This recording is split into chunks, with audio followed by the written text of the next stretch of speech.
বলো তো? চিঠি লিখছি। তা কাকে চিঠি লিখছো শুনি শুনি? আমার শাশুড়ি মাকে লিখছি গো গিন্নি। আমার মাকে? হঠাৎ চিঠি লিখছো কেন? এক সপ্তাহ পরে তো জামাই ষষ্ঠী, তাই মন্ত্রীমশাই সব আবদারগুলো একে একে লিখে ফেলেছেন। তুমি আমার মায়ের কাছে আবার কি আবদার করছো বলো তো? বেশি কিছু না, ওই আমাকে চিঠি পাঠিয়ে নিমন্ত্রণ করতে হবে, তারপর সাদা ঘোড়ায় করে নিয়ে যেতে হবে আমাকে, 3 দিন আদর যত্ন করে খাওয়াতে হবে, সোনার আংটি, ময়ূরপঙ্খী ধুতি, সোনার বোতাম, গলার হার, এই সব উপহার দিতে হবে। তুমি কি পাগল হয়ে গেছো? আমার মায়ের কাছে এত কিছু হ্যাংলার মতন চাইছো কেন? দেখো গিন্নি, আমি তো কৃষ্ণনগরের মন্ত্রী, আমার তো একটা আভিজাত্য আছে। আমাকে এরকম রাজকীয় ভাবে নিমন্ত্রণ না করলে আমি এবারে মানবো না। আমার মা এসব পারবেন না। আমি ওই শুধু আম লিচু কাঁঠাল খেয়ে জামাই ষষ্ঠী কাটাতে পারবো না। তাহলে তোমাকে যেতে হবে না, আমি একাই চলে যাব। কি জামাই ছাড়া জামাই ষষ্ঠী? হ্যাঁ হ্যাঁ, আমি আগামীকাল সকালেই চলে যাব। এই পোড়া কপালের সংসারে যত কম থাকা যায় ততই ভালো।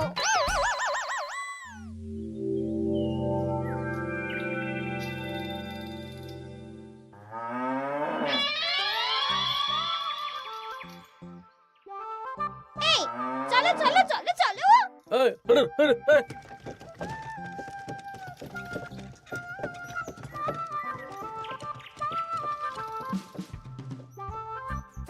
এটা আমার সাথে কি হলো রে বটা ঘটা? লোভে পাপ আর পাপে চাপ হয়ে গেল।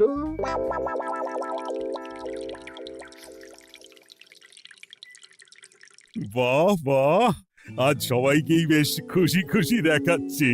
সামনেই তো সবাই শ্বশুর বাড়ি খেতে যাবে, তাই মুখে এত হাসি খুশি ভাব মহারাজ। হ্যাঁ, পরের সপ্তাহেই তো জামাই ষষ্ঠী। তা মন্ত্রী, তোমার কি খবর? আমারও ভালোই খবর। তুমি এত চুপচাপ কেন? আমার জন্য তো আমার শাশুড়ি মা এলাহি আয়োজন করেন, এবারেও নিশ্চয়ই করছেন। কিন্তু গিন্নিমাকে যে দেখলাম আজকেই আপনার শ্বশুর বাড়ি চলে গেলেন, মুখটাও কেমন ভার ভার ছিল। আপনার সাথে ঝগড়া হয়েছে নাকি? এই না না, ঝগড়া কেন করতে যাব? আমি তো গিন্নির সাথে মিষ্টি সুরে কথা বলি। তা গোপাল, তোমার কি খবর? আমার আর কি মহারাজ, এখন তো আর আমি জামাই ষষ্ঠী যাই না। আমাদের নিজেদের মেয়ে জামাই আছে, তাদের নিয়েই ব্যস্ত থাকি। ও, তাই এবারে তারা আসছে তো? হ্যাঁ, আমার গিন্নি তো তাদের জন্য অনেক ভাবনা চিন্তা করে রেখেছে। ওই আম কাঁঠাল লিচু তো আছেই, তার সাথে ওই ইলিশ মাছ, কাতলা মাছ, 5 রকমের সবজি, 2 রকমের ডাল, আরো কত কি। বাবা বাবা, বেশ বেশ, তাহলে তোমাদের সবার জামাই ষষ্ঠীতে ছুটি থাকবে। সব কেনাকাটা করতে হবে তো।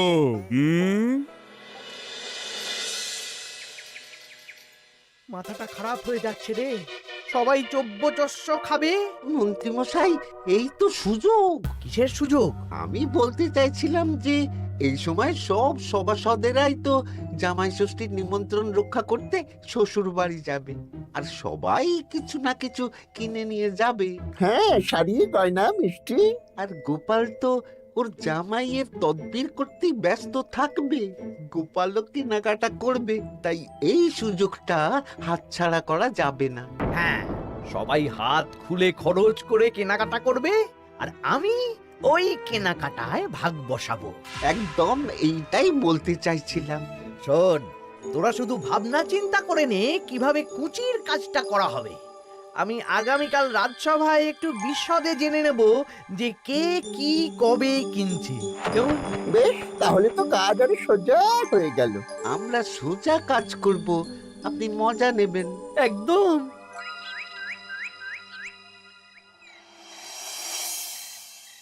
এই কি বলছি শোনো না। মুখ চলছে, কান খোলা, বলে ভালো।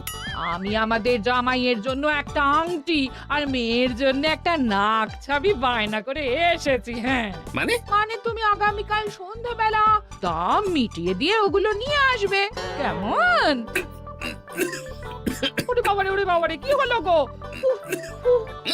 ষাট কি হলো?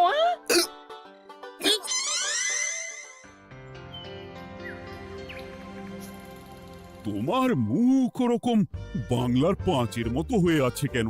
আর বলবেন না মহারাজ, গিন্নি আমাদের মেয়ে জামাইয়ের জন্য একটা আংটি আর একটা নাকছাবি বায়না করে এসেছে। আজ সন্ধেবেলা আবার সেগুলো নিয়ে আসতে হবে। গোপাল তাই খরচের ভয়ে পাগল হয়ে যাচ্ছে।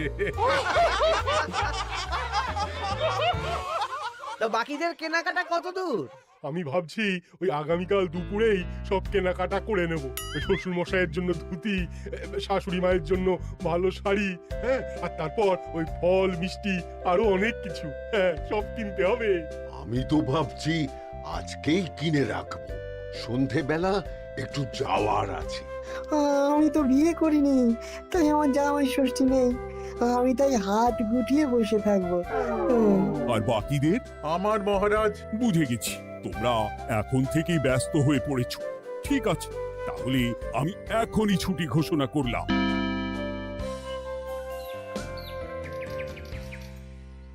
আরে আমার আজকের ভাগ্যটা এতটাই চওড়া যে রাজসভায় শুরুতেই ওই আলোচনা শুরু হয়ে গেল।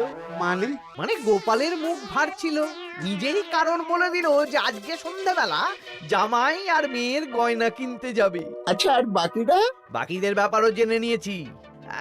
আমি একটা তালিকা বানিয়ে রেখেছি। কিসের তালিকা? এই যে কে কখন কি উপহার কিনতে যাবে। আরে বাস, তোরা দিনে রাতে চুরি কর, বুঝলি, সারা রাজ্যে চুরি কর। রাঘব বোয়ালের খবর তো আমি দিয়েই দিলাম। এর সাথে সাধারণ প্রজাদের ঘরেও চুরি করব? একদম। মন্ত্রীমশাই, এবারে হিসেবটা 50-50 হবে তো? মানে ওই আমরা যা চুরি করে আনবো তার অর্ধেক আপনার আর অর্ধেক আমাদের। কারণ এবারে তো আর গিন্নিমা নেই, তাই আপনার খরচ নেই। এই তোরা কার সাথে কার তুলনা করছিস? আমি এই রাজ্যের মন্ত্রী, তোদের কাজ দিচ্ছি, এটাই তোদের অনেক ভাগ্যের ব্যাপার। হ্যাঁ না, হ্যাঁ, যা পাওয়া যাবে তার 80 ভাগ আমার আর 20 ভাগ তোদের। তোরা দুজনে ওই 10-10 করে নিস, যদি না পোষায় বলে দিস।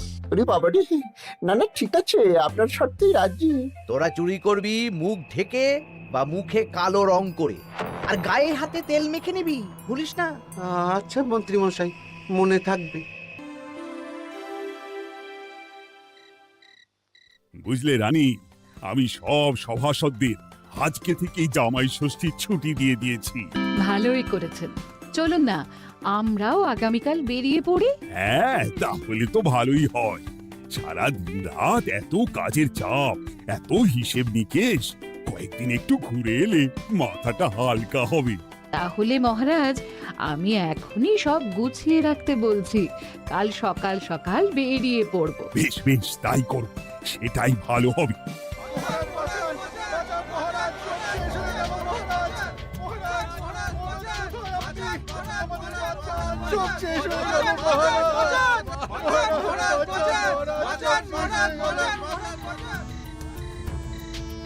আমি তো আমার শ্বশুরের জন্য একটা পাঞ্জাবি কিনে এনেছিলাম, জানলা দিয়ে চোর শিখ বাড়িয়ে ওই নতুন পাঞ্জাবি চুরি করে নিয়ে পালিয়েছে। আমিও একটু আগে ওই দুটো থলে নিয়ে কেনাকাটা করে ফিরছিলাম, তারপর দেখি দুদিক থেকে দুটো কালো মতন মুখের লোক এলো আর ছোঁ করে আমার হাত থেকে দুটো থলে নিয়ে পালালো। ছি ছি সেনাপতি, তুমি না আমাদের রাজ্যের সেনাপতি, আর তোমার হাত থেকে চুরি হয়ে গেল? দুটো চোরকে ধরতে পারলে না? অনেকক্ষণ ছুটে একটা চোরকে ধরে ফেলেছিলাম মহারাজ, কিন্তু ওর হাতে এত তেল মাখানো ছিল যে যেই হাতটা ধরি অমনি পিছলে পালিয়ে যায়। মহারাজ, আমার তো বাড়ি থেকে দুটো পাতা কাঁঠাল নিয়ে পালিয়েছে, সাথে একটা রূপোর বাটি। ভেবেছিলাম এই বছর জামাইকে রূপোর বাটিতে পায়েস খাওয়াবো, কিন্তু সর্বনাশ হয়ে গেল। বলো কি? আমি তো ভাবছিলাম কালকেই নিজের শ্বশুর বাড়ি চলে যাব, কিন্তু এই পরিস্থিতিতে কি করে আর যাব বলো তো? শোনো সেনাপতি, সবাইকে বলে দেবে আগামীকাল রাজসভায় আসতে, আর রাজ্যে সুরক্ষার ব্যবস্থাও বাড়িয়ে দাও। আচ্ছা মহারাজ। বলি, দামটা আর একটু কমাও না। না না না, এর চেয়ে কমে দিতে পারবো না। তুমি যা বলছো তাতে শুধু আংটি হবে, কিন্তু নাক ছাবি হবে না। আরে বাবা, আমার এখন হাত টান অবস্থা, তুমি বোঝার চেষ্টা করো। এক কাজ করো, আমাকে আমাকে তুমি ধারে দিয়ে দাও। আমার কাছে গয়না কেনার একটাই মূল মন্ত্র, আজ নগদ কাল ধার। হয় নগদ দাও, নইলে খালি হাতে যেতে হবে। বেশ, আমি তাহলে কালকেই আসবো, ধারে নিয়ে যাব। হ্যাঁ, বাবা রে বাবা, কি শেয়ানা বুদ্ধি! উহ,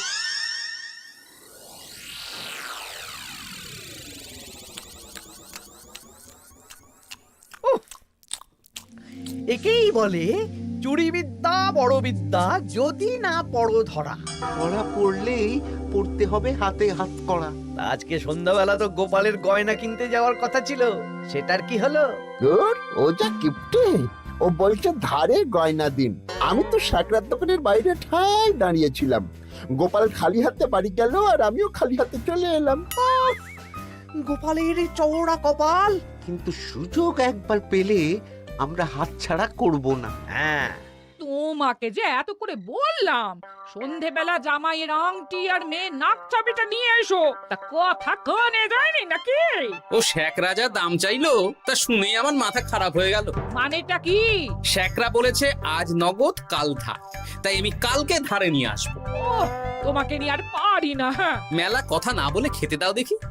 দিচ্ছি, তা বলি রাজ্যের খবর কিছু শুনেছো? হ্যাঁ, কি খবর? এই যে আজকে সন্ধেবেলায় অনেক জায়গায় চুরি হয়েছে। হ্যাঁ, বলো কি? হ্যাঁ গো হ্যাঁ, আগামীকাল তোমাদের রাজসভার ছুটি বাতিল। রাজবাড়ি থেকে লোক এসেছিল, জানিয়ে গেছে। ব্যাপারটা কি? বলছি হাত পা ধুয়ে নাও, খেতে বসো। বলছি দাঁড়াও।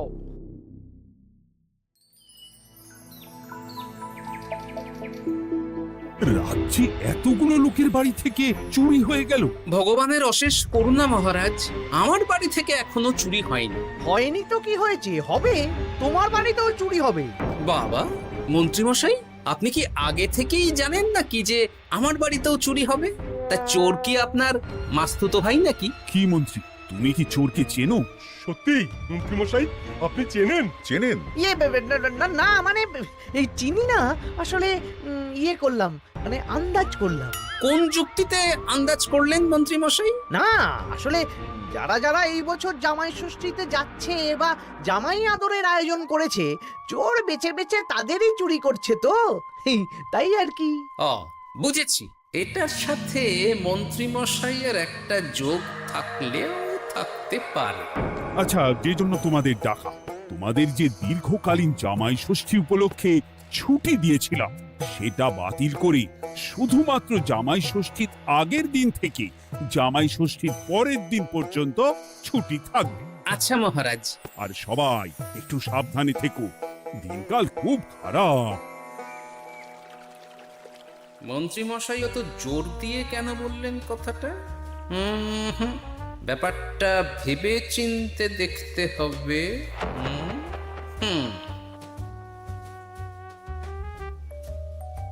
এই তো পুটি, এই পুটি, শোন। বলো। বলছি, তুই বাড়ি যাচ্ছিস তো? হ্যাঁ গো দাদু। শোন না, তোর বাবাকে একবার দুপুরবেলা আমার সাথে দেখা করতে বলিস তো। আচ্ছা দাদু, ঠিক আছে, আমি বলে দেব। বেশ, এই তাড়াতাড়ি আসতে বলিস কিন্তু, বেশি দেরি যেন না করে। ঠিক আছে গো দাদু, বলে দেব।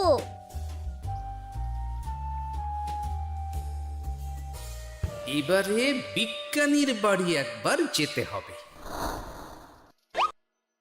এটাই কাজ হবে তো বিজ্ঞানী? আলবাত হবে। এই হলো আমার আবিষ্কৃত বিশেষ চুলকানি চূর্ণ। একবার লাগলে 10 ঘন্টা চুলকবে।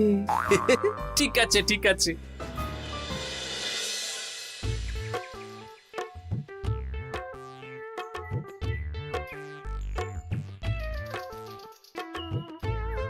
ও গোপাল দাদা, তুমি আমাকে ডেকেছো? হ্যাঁ, শোনো পুটির বাবা, তোমাকে একটা কাজ করতে হবে। বলো কি কাজ? তুমি আজ বিকেলে আমাকে একটা বড় ঝুড়িতে সবজি দেবে। শুধু সবজি না, সবজির সাথে ওই ফল মূল মাছ সবকিছু টাটকা না হলেও চলবে। সেটা আবার কেন? সে পরে বলবো। আচ্ছা গোপাল দাদা।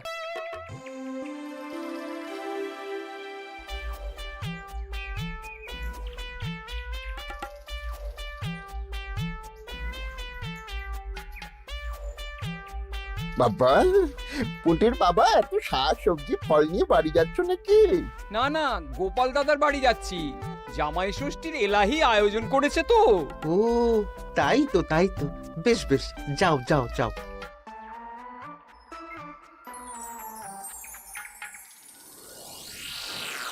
বলিস কি রে? হ্যাঁ, নিজের চোখে আমরা দেখে এলাম। যে পরিমাণ শাক সবজি ফল আছে সেই সব দিয়ে আপনার ওই 1 সপ্তাহ চলে যাবে। তাহলে এই সুযোগ হাতছাড়া করা যাবে না। আজকে ওঁত পেতে থাকবি, কোন রকম সুযোগ পেলেই নিয়ে আসবি। আচ্ছা মন্ত্রী মশাই। এই এসব তুমি কি মেশাচ্ছ ঝুড়িতে? হ্যাঁ, চুপ, এটা চোরের দাওয়াই। এখন এই ঝুড়ি এখানেই থাকবে। যদি মন্ত্রীর কথা মতন চোর বাবাজি নিলেই ফাঁসবে। যাও যাও, আমার জন্য একটু মুড়ি বাদাম নিয়ে এসো, যাও।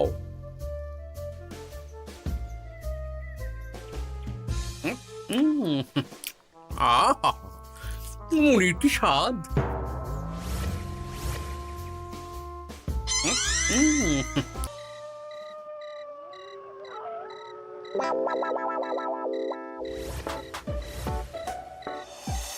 এই কটা সবজি ফলগুলো আমাদের জন্য অপেক্ষা করছে। দেখ দেখ।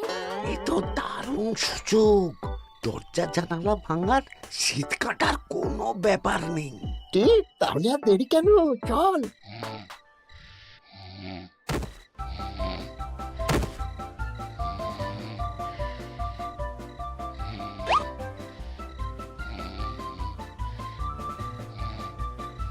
ওরে বাবা রে, কি চুল করছে রে? ওরে বাবারে, আমারও হাত চুল করছে। ওরে বাবা রে, চুল করছে তো। ওরে বাবারে। এই কে রে? এই সেরেছে, গোপাল চলে এসেছে। আর পালানোর পথ নেই। এবার আমরা কোথায় যাব? কোথাও যেতে পারবি না। সারা রাত এই উঠোনেই গোল গোল করে ঘুরতে থাক।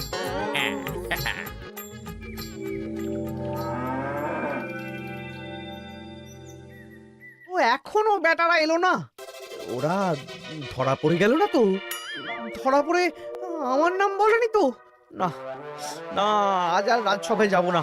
বলবো বলবো হ্যাঁ, আমার শরীর খারাপ, আমি চুরির কিচ্ছু জানি না। হ্যাঁ,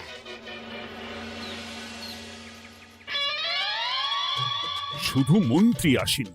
মন্ত্রীমশাই ভয়ে আসেননি মহারাজ। মানে মন্ত্রীমশাইয়ের 2 বিষাক্ত হাত ধরা পড়ে গেছে।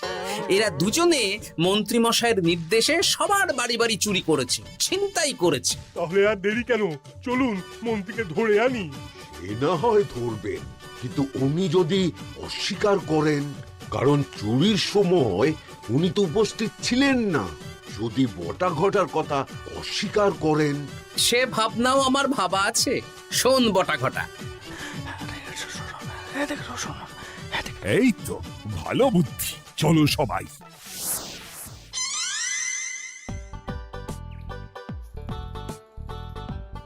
ও মন্ত্রী মশাই। আরে বটার গলা না? দাঁড়া, দরজা খুলছি। না না, খবরদার না, এখন দরজা খুলবেন না। আরে কেন? দরজা খুললে কি হবে? বলছি তো খুলবেন না, আমরা এখান থেকেই কথা বলবো।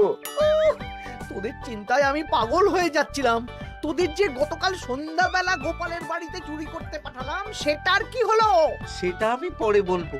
আগে বলুন, আপনি আজ রাজসভায় যাননি কেন? আরে ভয়ে ভয়ে, আমি ভাবলাম তোরা ধরা পড়ে গেছিস। এবার আপনি দরজা খুললেই দেখতে পাবেন আমরা কি এনেছি। একবার বলে দরজা খুলুন, একবার বলে খুলবেন না। কি হচ্ছেটা কি বটা? এ কি? মন্ত্রী, তাহলে তুমি সেই চোরের মাথা? মানে মাস্তুতো ভাই, আমার চালে সব নিজের মুখে স্বীকার করে নিলেন, আর কিছু না বললেও হবে। না না না না না না। আরে ওই তো আমার চুরি যাওয়া জিনিস। ওই তো আমার শ্বশুর মশাইয়ের গিলে করা পাঞ্জাবি। সেনাপতি, মন্ত্রীকে আর বটা ঘটাকে কারাগারে নিয়ে গিয়ে আচ্ছা সে ধোলাই দাও। একদম মেরে জামাই আদর করবো। চলুন। আমার ধরা পড়ে গেলাম। এবার সবার ছুটি, যাও যাও আনন্দ করো, খাও আর খাওয়াও।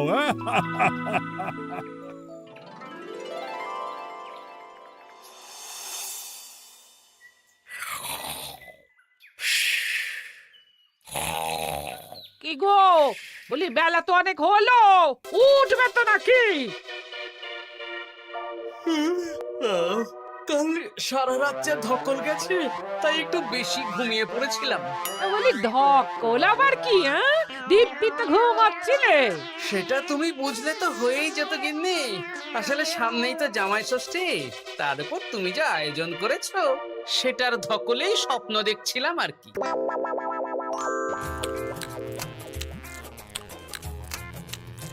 জমানো দই, জমজমাট খাবার, দারুণ হয়েছে রান্না। জমজমাট জামাই ষষ্ঠী, শুরু হবে আমার কান্না।